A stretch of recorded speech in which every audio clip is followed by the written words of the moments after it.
샬롬, 말씀 안에 회복과 부흥의 은혜를 누리시는 우리 성도님들 되시기를 축복합니다. 오늘 말씀은 사무엘의 고별 설교입니다. 사무엘은 사울왕이 즉위하자 이제 자신의 역할은 마무리되었다고 보았습니다.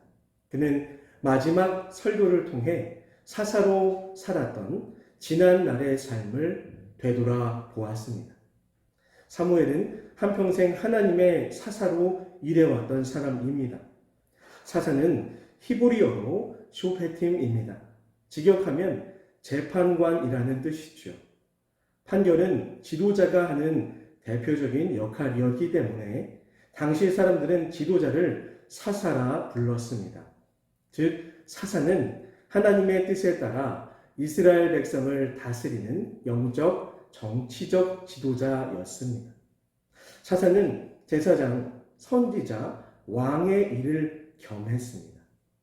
사무엘은 어릴 적에 어머니 한나의 손에 이끌려 성전에 온 후에 하나님의 부르심을 받아 사사가 된 사람입니다.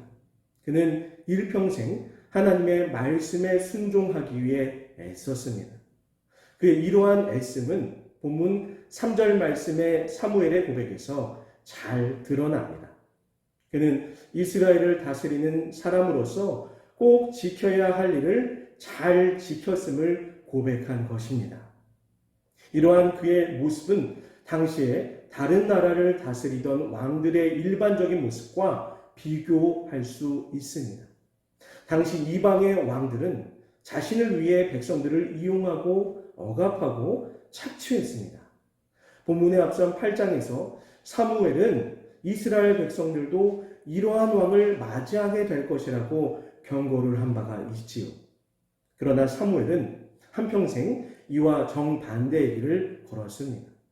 사무엘은 늘 하나님의 뜻 안에서 공정하고 청렴하게 백성들을 사랑했습니다. 사사 사무엘과 당대의 왕의 차이는 그들이 어떻게 세워졌으며 무엇을 바탕으로 통치했는가에서 비롯됩니다. 사사 사무엘은 하나님의 다스림과 통치를 위해 세운 지도자였습니다. 그것을 잘 아는 사무엘 역시 하나님의 뜻에 온전히 순종함으로 그 길을 걸었습니다. 그러나 이방의 왕들은 권력과 부강함을 위해 사람들이 세운 지도자였죠. 왕들은 자신의 열망과 욕망을 이루기 위해 결국 나라를 우상화, 노예화로 이끌었습니다. 우리는 하나님의 뜻대로 살기 위해서 무엇을 우리 삶의 기준으로 삼아야 할지 잘 분별해야 합니다. 우리가 주인으로 삼는 것이 우리를 다스리게 되기 때문입니다.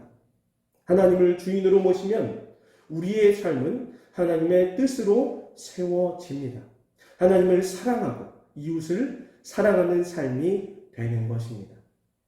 그러나 우리의 욕심과 욕망을 주인으로 모시게 되면 우리는 우리가 추구하는 것의 노예가 됩니다.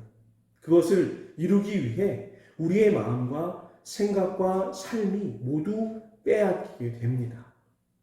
오늘 말씀을 통해 우리가 진정으로 왕으로 모셔야 하는 분이 누구이신가 깊이 묵상하며 우리 주님만 따라가기를 소망하는 하루가 되시기를 축복합니다.